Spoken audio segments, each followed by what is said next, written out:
గ్రంథము బైబిల్ పఠింపశేష గ్రంథము బైబిల్ అనుదినము పఠించిన ప్రేమతోడ నడుపును ఓ పఠింపశేష గ్రంథము Bible the best book to read is the Bible the best book to read is the Bible.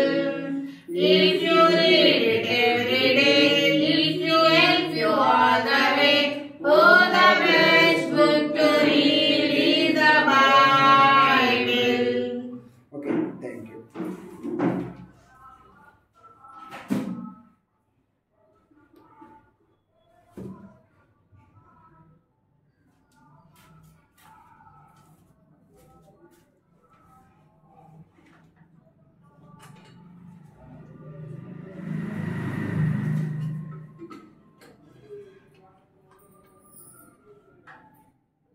కీర్తనలు 119వ కీర్తన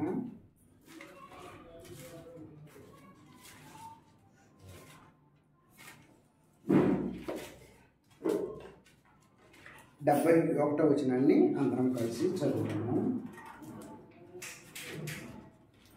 నేను 119వ కీర్తన నేను నీ కట్టడాలు నేర్చుకున్నట్లు శ్రమ నుండి శ్రమ నుండి నాకు నేను నీ కట్టడాలు నేర్చుకున్నట్లు శ్రమ నుండి శ్రమ.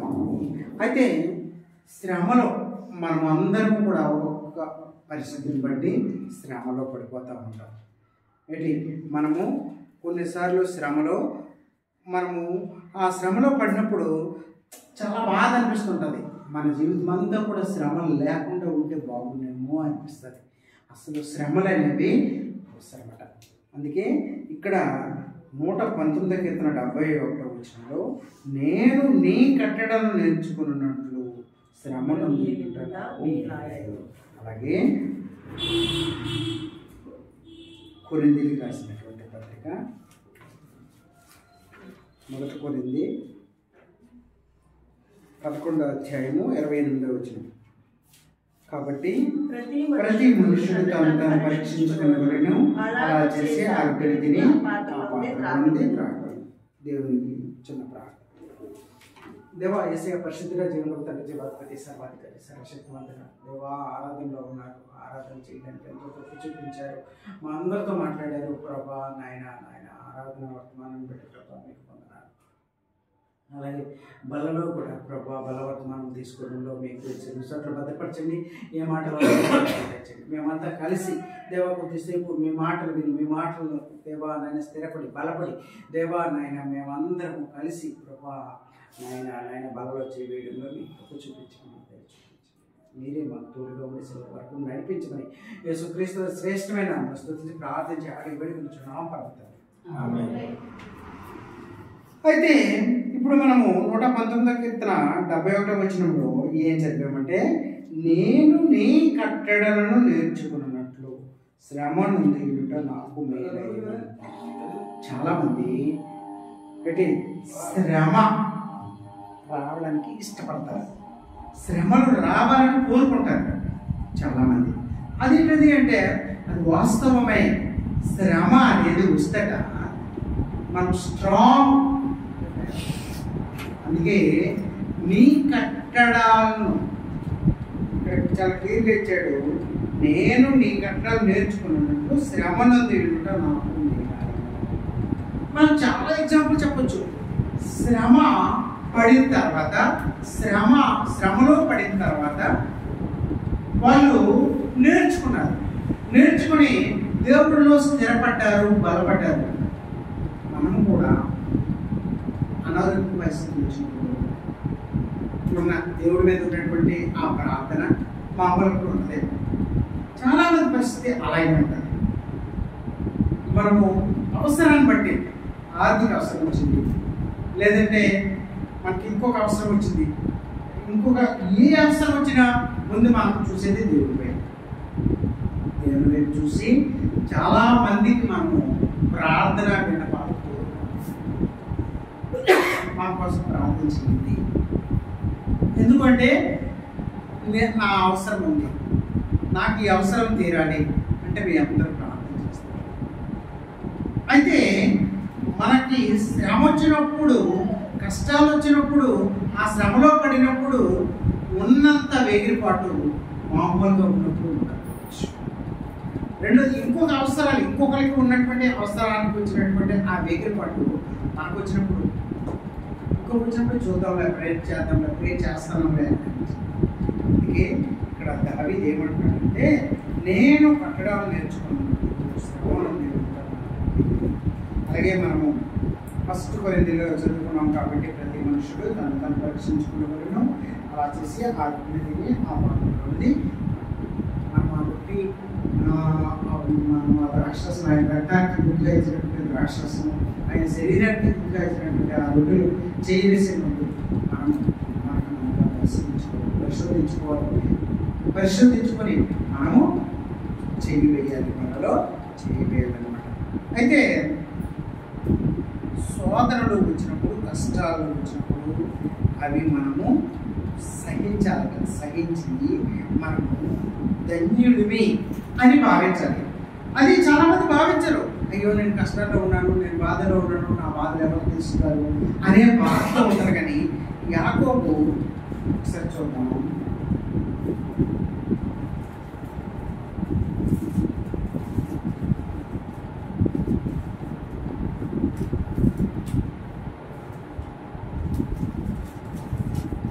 యాకోబు రాసినటువంటి పత్రిక 1వ అధ్యాయము 12, 13, 14. శోధన సహించబడి శోధన ఎవరైతే సహిస్తారో దేవుడు. చాలా మంది అంటారు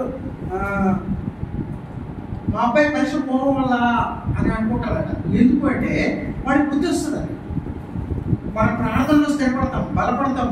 మాకు కష్టాలు రావాలా, మాకు బాధలు రావాలా, మేము చాలా బాధపడిపోవాలా, ఎందుకంటే అప్పుడు మనం ఎక్కువ ప్రార్థన స్ట్రాంగ్ అవుతాం.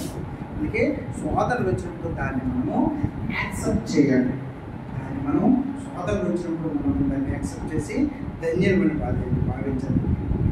అతను శోధనకు నిలిచిన వాడై ప్రభుత్వాన్ని ప్రేమించిన వాడు వాగ్దానం చేసిన జీవకిరీటం దేవుడు వీడి విషయమై శోధింపనేరుడు, ఆయన ఎవరిని శోధింపడు కనుక ఎవడైనా శోధించబడినప్పుడు నేను దేవుని చేత శోధింపబడుచున్నానని అనకూడదు. వాడును తన స్వకీయమైన దురాశ చేత ఏడ్పబడి కోల్పోబడిన వాడే. చూడండి, మనము చాలా మంది దేవుడిని తిడతాం, దేవుడిని ఆడుకుంటాం, దేవునికి మనం ఎన్నో కానీ ఇక్కడ క్లియర్గా ఇచ్చాడు అనమాట. ప్రతి వాడు తన స్వక్రియ ద్వారే శోధనలో పడతారు. కానీ అంటే స్వక్రియ అంటే తాను చేసినటువంటి పనుల ద్వారా, మన క్రియలు మనం చేస్తున్నటువంటి రోజు నువ్వు ప్రార్థన చేసుకో, ఉదయాన్నే లేచి నువ్వు వైటం చేసుకో, దేవుని వాక్యం చదువు, మధ్యాహ్నం చేసుకో, నువ్వు రాత్రి పడుకున్నప్పుడు కుటుంబ ప్రార్థన చేసుకో. ఏ శోధనలో ఉండదు, ఏమి ఉన్నా దేవుడు మనకి శక్తిని ఇస్తాడు. ఆ శోధనని మనం ఎదుర్కొని వచ్చినాం, ఆ శోధనని జయించవచ్చును, మనం హాయిగా సంతోషంగా మంచిగా. మనం శోధనలు ఎప్పుడు పడతామంటే మనం చాలామంది ఏం చేస్తారంటే శోధనలు పడినప్పుడు ఎవడైనాను ఈ 13వ వచనంలో లాస్ట్కి రాస్తాడు, ఆయన ఎవరిని శోధింపడు, దేవుడట ఏ కేడు విషయమో కూడా శోధింపనేరడు. ఎవరిని కూడా దేవుడు మనం ప్రార్థన చేసేటప్పుడు దేవుడు మన ప్రార్థన ఆలకిస్తాడు. మన క్రియలు చూసి దేవుడు మన ముందు తప్పుకుంటాడు, మన హృదయంలో తప్పుకుంటాడు, మనం చేసినటువంటి పనులను చూసి చాలా బాధపడతాడు. అంతేగాని ఆయన ఎవరిని కూడా శోధింపడు. ఎవడైనా శోధింపబడినప్పుడు నేను దేవుని చేత శోధింపబడ్డాను అని అనకూడదట. అలాగన్నప్పుడు పడుచున్నానని అనకూడదు. చాలామంది నేను దేవుడు నాకు చాలా శోధన ఇచ్చాడు, చాలా కష్టాలు ఇచ్చాడు, చాలా బాధలు ఇచ్చాడు, నేను ఎంతో బాధలతో ఉన్నాను అంటే దేవుడు మనకు బాధ ఇవ్వడు, మనకి శోధించాడు. దేవుడు మనల్ని చూడండి. ఇక్కడ శోధన సహించబడు ధన్యుడు, అతడు శోధనలో నిలిచిన వాడే. ఎందుకు అంటే ఇక్కడ మొదటి వాక్యం మనం చదువుకున్నాము, ఎవరైతే శోధనలో ఉంటారో వాళ్ళు స్ట్రాంగ్గా తయారవుతారు, వాళ్ళు డెసిషన్ మార్చుకుంటారు, వాళ్ళు దేవుని మీద ఆధారపడతారు, దేవుని ప్రార్థన చేస్తారు. మనము కష్టాల్లో ఉన్నప్పుడు చేసిన ప్రార్థన మనం హాయిగా ఉన్నప్పుడు వచ్చింది. అందుకే శోధనలు వచ్చినప్పుడు మనము యాక్సెప్ట్, దేవుడు నాకు ఇచ్చినటువంటి శోధనలు కావు అనే ఆలోచనలో మనము ఉండాలి. దేవుడు ఎప్పుడు కూడా మనకు శోధనలు ఇవ్వడు. ఆయన ఏం చేస్తాడంటే మనల్ని విడిచిపెట్టేస్తాడు. విడిచిపెట్టినప్పుడు మనము అప్పుడేమవుతాము, అపవాది గుండెలో పడిపోతాం, అపవాది చేతిలో పడిపోతాం. అక్కడ మన కష్టాలు మొదలవుతాయి. అక్కడ కష్టాలు మొదలయ్యి అక్కడ నుండి మళ్ళీ మనం దేవుడిని ఎప్పుడైతే ప్రార్థన చేస్తామో దేవుడు మన ప్రతి ప్రార్థన ఆలకిస్తాడు. కాబట్టి మన పాపాన్ని కడిగి పవిత్రంగా చేస్తాడు. కాబట్టి మళ్ళీ మనకి దేవుడు మనకి ఆ శోధన నుండి శక్తినిచ్చి బయటపడిస్తాడు. కాబట్టి ఎగ్జాంపుల్ మనం చూసుకున్నప్పుడు చాలా ఎగ్జాంపుల్స్ ఉన్నాయి. శ్రమలో ఎవరైతే పడ్డారో మనము వాళ్ళు ఆ శ్రమ నుండి ఒకసారి చూసుకుందాం. యోన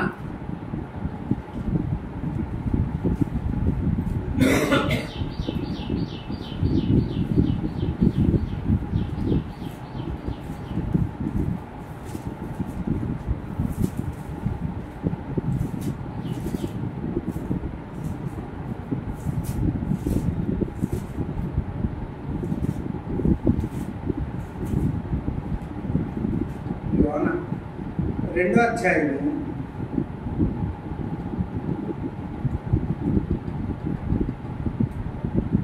1 నుండి 1.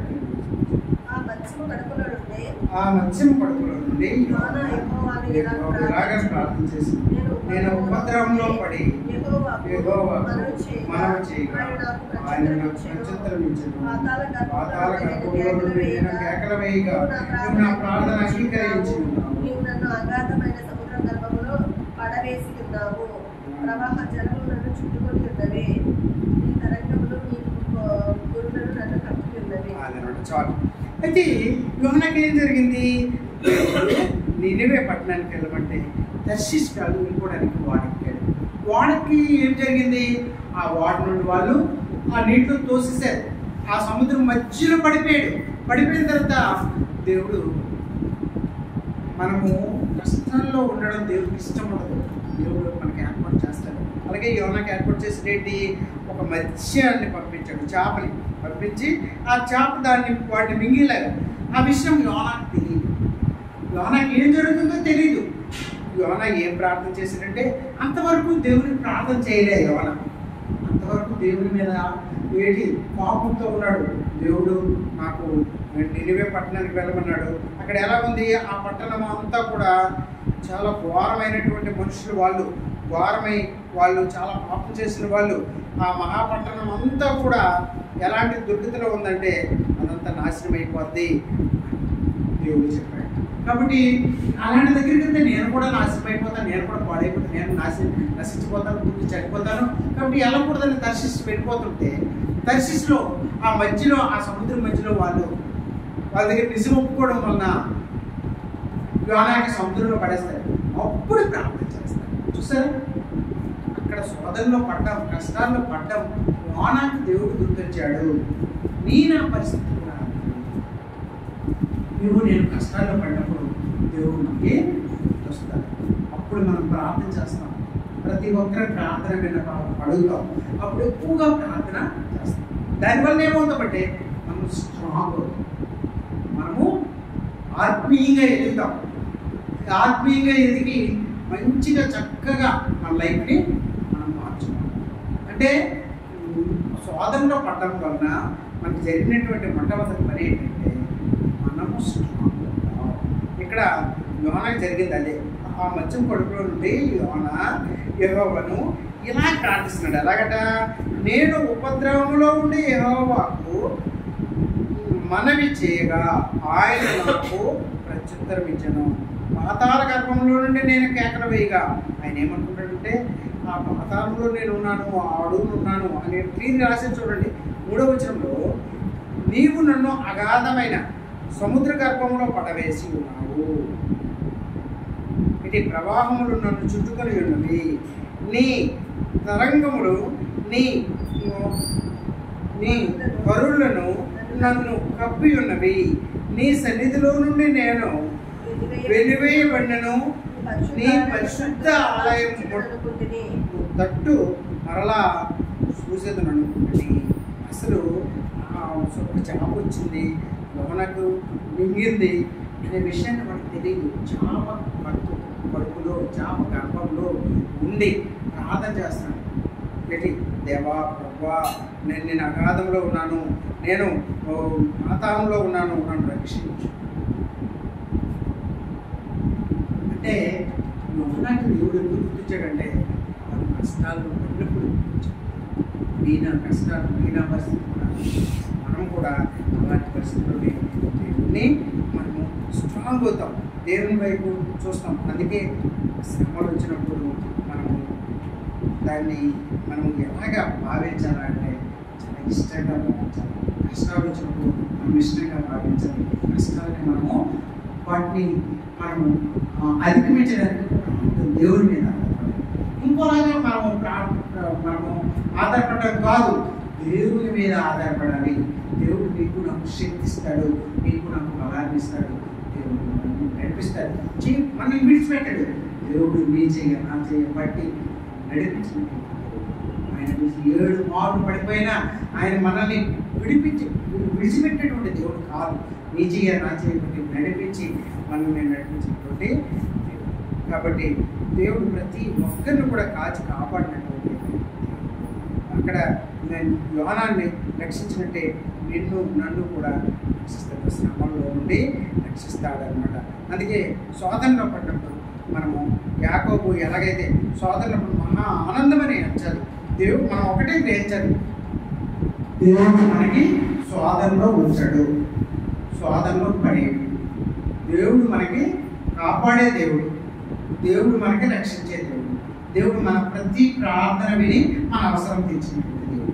దాన్ని మనము దృష్టిలో పెట్టుకుని మనము ప్రార్థన చేయాలి. అంతేగాని శోధనలో పడినంత మాత్రాన దేవుడు నాకు శోధన ఇచ్చాడు, నాకు కష్టం ఇచ్చాడు, నాకు కష్టాలు ఇచ్చాడని మనం ఎప్పుడు కూడా అనుకోకూడదు. శోధన సహించేవాడు ధన్యుడు. అందుకే మనం సహించాలి, శోధన వచ్చినప్పుడు సహించాలన్నమాట. 2 తిమోతిలో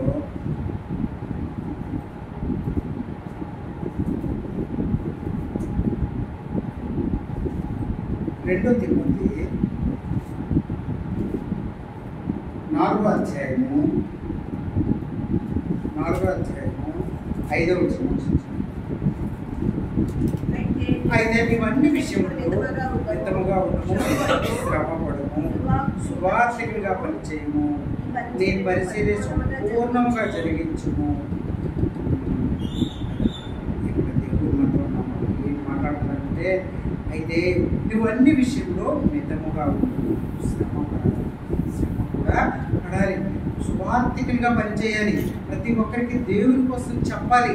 దేవుడు ఎలాంటి దేవుడు, ఆయన శ్రమపడ్డాడు, ఆయన నీ కొరకు నా కొరకు ఈ లోకానికి ఎందుకు వచ్చాడు, ఆయన ఎందుకు సిలువేయబడ్డాడు, నీ నన్ను కూడా మనకి ఏం ఇవ్వబోతున్నాడో అన్నీ సువార్తికంగా పనిచేయాలి. మన పరిచర్య మనం ప్రతి ఒక్కరు పరిచర్య చేస్తున్నాం కాబట్టి మన పరిచర్య మనం సువార్తికంగా పనిచేయడమే కాకుండా నీ పరిచర్యను సంపూర్ణంగా జరిగించు. మన పరిచర్య సంపూర్ణంగా శ్రమ పడాలి, ఇష్టపడాలి. అలాంటి శ్రమ వచ్చినా పర్వాలేదు, నేను ఎదుర్కొనే శక్తి నాకు ఉంది, దేవుడు నాకు ఆ శక్తి ఇచ్చాడు, దేవుడు నాకు తోడై ఉన్నాడు అనే విశ్వాసము. ఇక్కడ చూడండి, ఈ 2 తిమోతిలోనే 4వ అధ్యాయంలో రాస్తాడు, 7-8 వచనాలు. మంచి పోరాటం పోరాడితిని, నా కొరకు కడపకి చెందిన విశ్వాసం కాపాడుకుంటుని,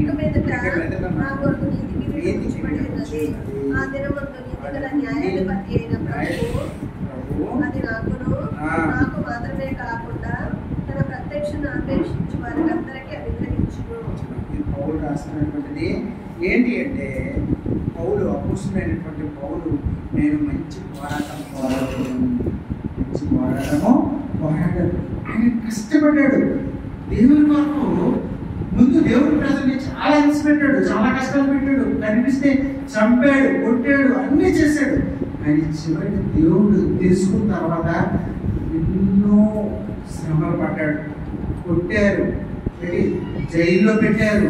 జైల్లో పెట్టిన దేవుని కోసమే పోరాడాడు, దేవుని కోసమే కష్టపడ్డాడు. అందుకే నేను మంచి పోరాడుతుంది. ఆయన ఆర్టికుల్గా చెప్పుకుంటున్నాడు, నేను మంచి పోరాటం పోరాడి ఇది నా పరుగు కడముట్టించింది. నేను దేవుని కోసం ఎంత పోరాడాలో, ఎంత కష్టపడాలో ఎంత చేశాను అని ఒప్పుకుంటున్నాడు. విశ్వాసము కాపాడుకుంటాడు.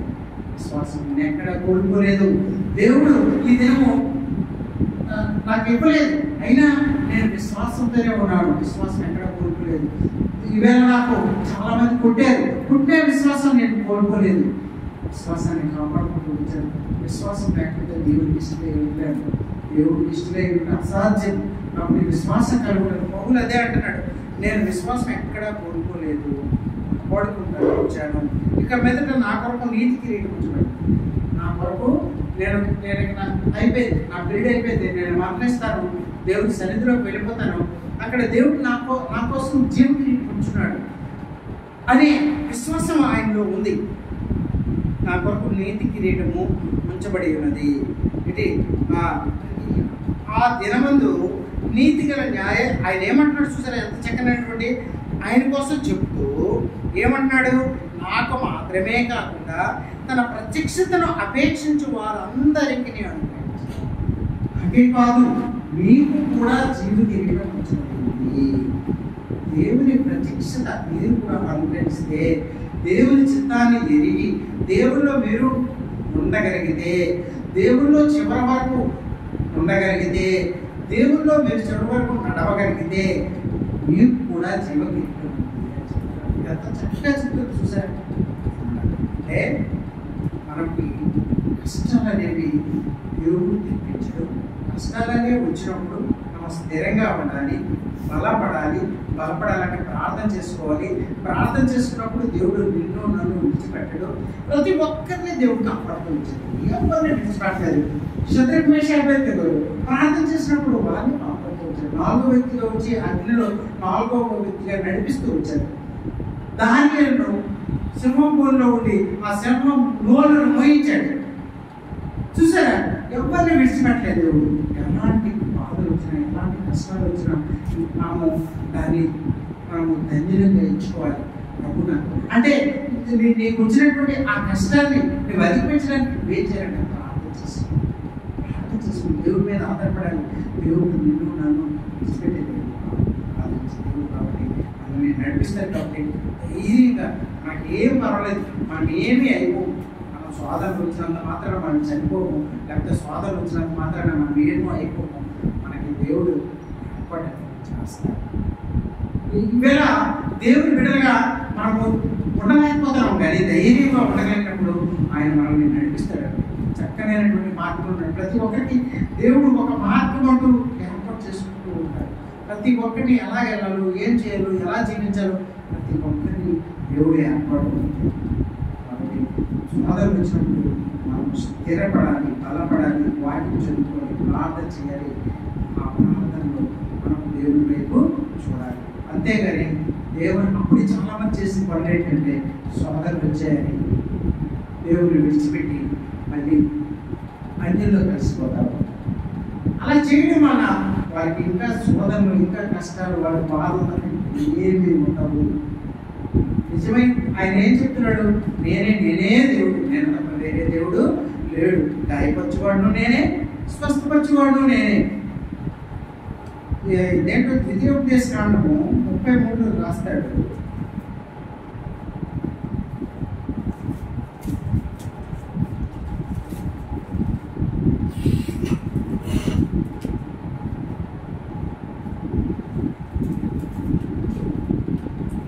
వచ్చింది 32, 39.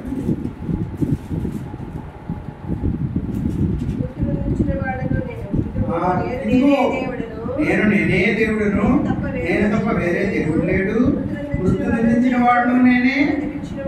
బ్రతికించేవాడును నేనే, గాయపరిచేవాడును నేనే, స్వస్థపరిచేవాడును నేనే. ఆయన మన భయం ఎందుకు ఇంకా ఏంటి? నేను అన్నీ నేనే అంటున్నాడు. నేనే దేవుడు, నేను తప్ప వేరే దేవుడు లేడు.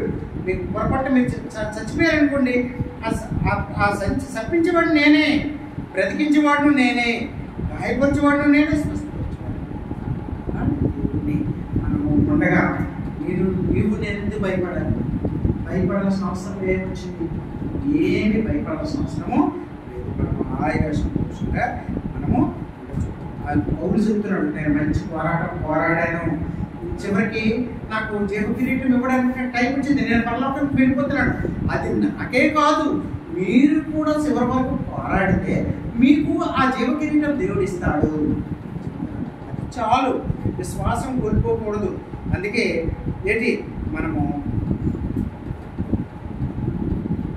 2 తిమోతిలో 4వ అధ్యాయంలో ఏం రాశారంటే, 2 తిమోతి 4వ అధ్యాయం 17-18 వచ్చిన ఒకసారి చదువుకున్నాం.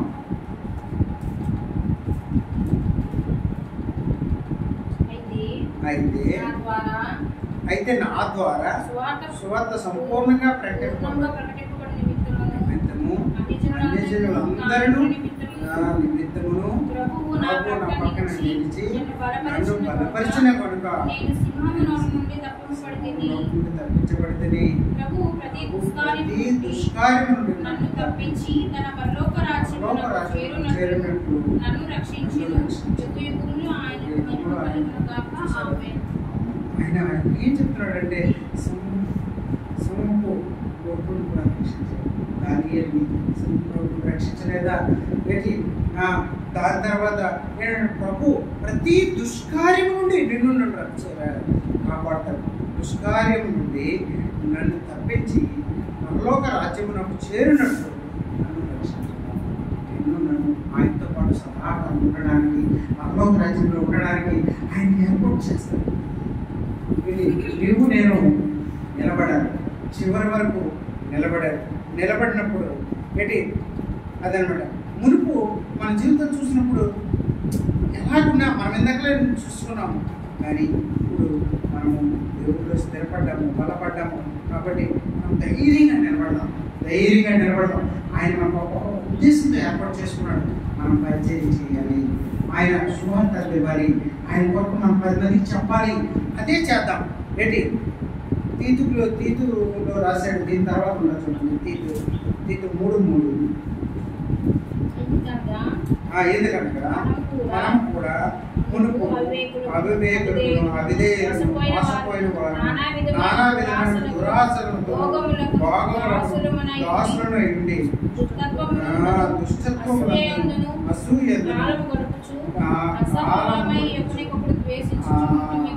అసహ్యమై ఒకరినొకడు ద్వేషించుకుంటూ మన రక్షకుడైన దేవుని యొక్క దయయు మానవుల ఎడల ఆయనకున్న ప్రేమయు ప్రత్యక్షమైనప్పుడు మనము నీతిని తన కనికరము చొప్పున పునర్జన్మ సంబంధమైన స్నానము ద్వారా పరిశుద్ధాత్మ నూతన స్వభావము కలుగు చేయుట ద్వారా మనల్ని రక్షించుకుంటాడు. ఆయన ఏంటి మన రక్షకుడు. ఒకప్పుడు మనము చాలా పాపం చేసిన వాళ్ళు రాశాడు. అప్పుడు మనము అవివేకులు, అవిధేయులు, మోసపోయినటువంటి వారం, నానా విధములైన దురాశలు కలిగినటువంటి వారం, భోగములను దోషులునయ్యింది. అలాంటివన్నీ మనం చేసినాం. మనము దేవుడు తెలుసుకున్నాం, దేవుడి సన్నిధిలోకి వచ్చాం, దేవుడిని ఆరాధిస్తూ ఉన్నాం, దేవుడిని ప్రార్థిస్తూ ఉన్నాం. శోధనలో పడినప్పుడు భయపడకుండా నీవు నేను నిలబడగలిగినప్పుడు శోధనలు వస్తాయి, కష్టాలు వస్తాయి, బాధలు వస్తాయి. ఇక్కడ అదే చెప్తున్నాడు, మన రక్షకుడైనటువంటి దేవుని యొక్క దయను, మానవుల యొక్క ఎడల ఆయనకు ఉన్నటువంటి ప్రేమయు ప్రత్యక్షమైనప్పుడు ఆయన మనకు వచ్చినప్పుడు నీవు నేను కూడా కాబట్టి 6వ వచనం రాస్తాడు, మనము ఆయన కృప వలన నీతిమంతులమని తీర్చబడి. నిత్య జీవమును గురించి నిరీక్షణను బట్టి దానికి వారసత్వమై ఆ పరిశుద్ధాత్మను మన రక్షకుడైన యేసు క్రీస్తు ద్వారా ఆయన మన మీద సమృద్ధిగా ఆయన పరిశుద్ధాత్మ నీవు నేను కూడా మన నూతన స్వభావం కలిగి లేదా మన ఆయన పరిశుద్ధాత్మ ద్వారా మనము కూడా రక్షింపబడి ప్రతి ఈ దినము ఆయన సన్నిధిలో ఉన్నాం. మన మానవుడు అండి, మన మనుషులు ఈ లోకం వైపు చూస్తూ ఉంటాం, ఈ లోకంలో ఉన్నటువంటి అందాలను చూస్తూ ఉంటాం, ఈ లోకంలో అందాలను పడిపోతూ ఉంటాం, ఈ లోక పరిస్థితులు మన మీద స్వభావం చూపిస్తూ ఉంటాయి. అయినా దాంట్లోనే ఉండిపోకుండా దాన్ని విడిచిపెట్టి దేవుని వైపు వచ్చి దేవునిలో స్థిరపడి బలపడి మన మన మన ఆలోచనని, మన తలంపుల్ని, మన ఉద్దేశాన్ని కడిగి మారిపోతూ ఉంటారు. అప్పుడు నువ్వు నేను కూడా లోకానికి వారసుగా ఉంటూ మనకి ఇచ్చినటువంటి ఆ జీవ కిరీటానికి మనం వారసుగా ఉంటాం. ఆయనతో కూడా సదాకాలం ఉంటాం. మనం మరణించిన తర్వాత ఆయన మనల్ని కొనుక్కోబడతాడని విశ్వాసం నీలో నాలో ఉండాలి. అంతే. ఎందుకంటే మన పరిస్థితులు అవి ఈ లోకంలో మనకున్నటువంటి పరిస్థితి. కాబట్టి మనం దాని ప్రతి దినము కూడా మన హృదయాన్ని మనము దేవుని సన్నిధిలో కలిసి దేవుని దగ్గర ఒప్పుకోవాలి. నేను ఈ లోకం వైపు చూస్తున్నాను, నాకు ఆ లోకం వైపు నాకు తీసిలేదు. నేను నీలో ఉండాలి, స్థిరపడాలి, బలపడాలి, వాక్యం చదువుకోవాలి, వాక్యంలో స్థిరపడాలి. నేను పై వైపు చూడాలి కానీ కింద వైపు చూడకూడదు. అది నాకు నేర్పించు. దేవుడిని అడిగినప్పుడు దేవుడు నీకు నాకు అన్ని చేసి చూస్తాడు. కాబట్టి మనం ధైర్యంగా హ్యాపీగా సంతోషంగా ఉండొచ్చన్నమాట. అందుకే ఏప్రిల్ రాసినటువంటి పత్రిక ఒకసారి మనము చూస్తున్నాం. ఏప్రిల్ రాసిన 12వ అధ్యాయము 5-6 నా కుమారుడా ప్రభు శిక్షను తృణీకరించకుండా గద్దించినప్పుడు విసుగకుండా ప్రభు తాను ప్రేమించే వారిని శిక్షించి ప్రతి కుమారుని దండించును. కుమారుతో సంభాషించినప్పుడు మీతో సంభాషించు ఆయన హెచ్చరికను మరచితిరి. నా కుమారుడా ప్రభు శిక్షను తృణీకరించుకోవద్దు. ఆయన కొన్ని సమయాల్లో నేను నన్ను బయట పెట్టిపోయినప్పుడు మళ్ళీ మనం తెప్పించుకోవాలి, మనం ప్రార్థన చేయాలి, మనం మారు మనసు పొందాలి, రక్షణ రావాలి. అంటే ఆయన నిన్ను గద్దించినప్పుడు కొన్ని సమయాల్లో మనం చేస్తున్న క్రియలను బట్టి నేను నన్ను గద్దించినప్పుడు మనం విసుకోకూడదు. వాక్యంగా మాట్లాడుతూ స్వయంగా మాట్లాడతాడు దేవుడు. ఏంటి మనకి గద్దిస్తాడు, మనకి కోపడతాడు, నువ్వు చెయ్యని చెప్తాడు. అలాంటప్పుడు మనం విసుకోకూడదు. ప్రభు తాను ప్రేమించే వారిని శిక్షించి తాను స్వీకరించు ప్రతి కుమారుని దండించు. దండించినప్పుడు ఏంటి మనము దేవునితో ఎక్కువగా ప్రార్థనలో కలిపి దేవునిలో ఉండి స్థిరపడి బలపడి మనము ఆ శోధనను జయించి మనం దేవుళ్ళు స్థిరపడితే మనసుగా ఆయన బిడ్డలుగానే మన జీవితం అంతా కూడా ఎందుకంటే మనము ఆయన కుమారులను బాధ్యత. ఆయన నీ కొరకు నా కొరకు ప్రాణం పెట్టాడు, మనల్ని విడిచిపెట్టాడు, అన్నీ పడిపోయిన సమయాల్లో కూడా విడిచిపెట్టాడు, స్వాధీనం పడిపోయినప్పుడు కూడా విడిచిపెట్టాడు. మనకి శక్తిని బలాన్ని ఇస్తారు. మనకు స్థిరపడాలి. ఆయన విడిచిపెట్టి మనకి అలా మనం చేసినప్పుడు దేవుడు ఆశీర్వదిస్తాడు నిన్ను. అందుకే చెప్తాడు దీంట్లోనే ఏప్రిల్ రాసినటువంటి 13వ అధ్యాయంలో 5-6 వచనాల్లో చెప్తాడు, ధనాపేక్ష లేని వారి కలిగిన వాటిని పొందించి నిన్ను ఏమాత్రం అని ఆయనే చెప్పాను కదా. నేను విడువను, నేను ఎడబాయను, నేను ఏ మాత్రము విడువను అని ఆయన స్వయంగా చెప్తున్నాడు. కాబట్టి నువ్వు నేను ధనాపేక్ష లేకుండా, ధనం మీద ఆశ లేకుండా, నా డబ్బు ఉంటే చాలు, నేను నాకు డబ్బు కోసం నేను ఏదైనా చేస్తాను, ఎంత లంచమైనా తీసుకుంటాను, లేకపోతే ఈ డబ్బు కోసం ఎలాంటి పనైనా చేస్తాను ఆయన ఆలోచన. అలాంటి లేనప్పుడు చెప్తున్నాడు. ఏం చెప్తున్నాడంటే నేను ఏ మాత్రం విలువను నేను నీకు నాకు భయం ఎందుకు? ఆయన విడిచిపెట్టే దేవుడు కాదు. వింటున్నాను ధైర్యంగా ఆయనలో స్థిరపడుతూ, ఆయనలో బలపడుతూ, ఆయన వాక్యం చదువుతూ, ఆ వాక్యంలో స్థిరపడుతూ బలపడుతూ మనలాగే చాలా మంది లోకంలో ఉన్నారు. వాళ్ళందరూ కూడా దేవుడిని ఎరగని వారు అయినారు. వారికి దేవుని విషయాన్ని తెలియజేస్తూ, దేవుడి నామాన్ని తెలియజేస్తూ, దేవుడి లోకానికి ఎందుకు వచ్చాడో తెలియజేస్తూ, లోకంలో వాళ్ళు కూడా నీలాగా నాలాగా మందిరం వచ్చి దేవుడిలో వాక్యంలో స్థిరపడి వాళ్ళు ఆరాధన చేసి వాళ్ళు కూడా నీలాగా నాలాగా దేవుడిని ఎరిగేవారుగా మనలో వారసుగా ఉండేవారుగా మనం తయారు చేయాలి ఉద్దేశం. కాబట్టి స్వాతంత్రం వచ్చినప్పుడు, బాధలు వచ్చినప్పుడు మనం అటువైపు చూడకూడదు. చాలా మందికి అలవాటు ఏంటంటే కష్టాలు వచ్చిన వెంటనే ఆ కష్టాల వైపు చూసి దాన్ని చూస్తే అది మనకి పోతంతమాట అనిపిస్తుంది. మన కష్టం వచ్చిందంటే అది పెద్ద పోతంతమాట అనిపించి చిన్నది అంత పెద్దగా అనిపిస్తుంది. మీరు ఎప్పుడైనా మైక్రోస్కోప్లో చూడలేదు, కానీ మైక్రోస్కోప్లో మనకి దగ్గు వచ్చినప్పుడు, కళ్ళు వచ్చినప్పుడు దాన్ని ఆ మైక్రోస్కోప్లో చూసినప్పుడు ఆ కదులుతూ ఉంటాయి, చేసి ఉంటాయి బ్యాక్టీరియా వైరస్. అది చూసి మనం భయపడతాం. కానీ మనం అటువైపు చూడకూడదు, దేవుని వైపు చూడాలి. కష్టాలు వచ్చినప్పుడు చాలా మందికి అలవాటు అటువైపు చూసి ఏడుస్తూ ఉంటారు. నేను అదే చెప్తాను, దేవుడి వైపు చూసి ఆడాలి. దేవుడి సన్నిధి నీ పర్వ పెట్టుకో. దేవుడి సన్నిధి గురించి నేను ఇప్పుడు దేవుడు ఆపిస్తాడు, ప్రతిఫలిస్తాడు. కానీ నువ్వు అది దగ్గర మొరపెట్టుకోవడం వల్ల నీకు జరిగేటటువంటి సిచ్యువేషన్ ఏంటంటే అదే మన జీవితం. వాళ్ళు మనకి ఆలంగా చూస్తారు, చులకనగా చూస్తారు. కాబట్టి మనం స్థిరంగా ఉండాలి, బలంగా ఉండాలంటే దేవుని వైపు చూడాలి. దేవుడు మనం పడిపోయిన సమయాల్లో కూడా విడిచిపెట్టాడు, మన జీవితాన్ని నడిపించి ఎంతో మందిని నడిపించాడు. దేవుడు వెళ్ళి గొప్ప గొప్ప వాళ్ళే పడిపోయారు. మనం ఏ పడి వాళ్ళం పడిపోయిన సమయాల్లో అలాగని జీవితాంతం అదే పనిగా ఉండకుండా దేవుడు స్థిరపడుతూ, బలపడుతూ, భయపడుతూ జీవించాలి. భక్తులు కలిగి జీవించాలి. భయభక్తి అనేది మనతో ఉండాలి. భయభక్తులు కలిగిట జ్ఞానం, ఎంతో మంది భయభక్తులు కలిగిట అన్ని సమకూర్చును. ఎంతో మంది భయభక్తులు కలిగిట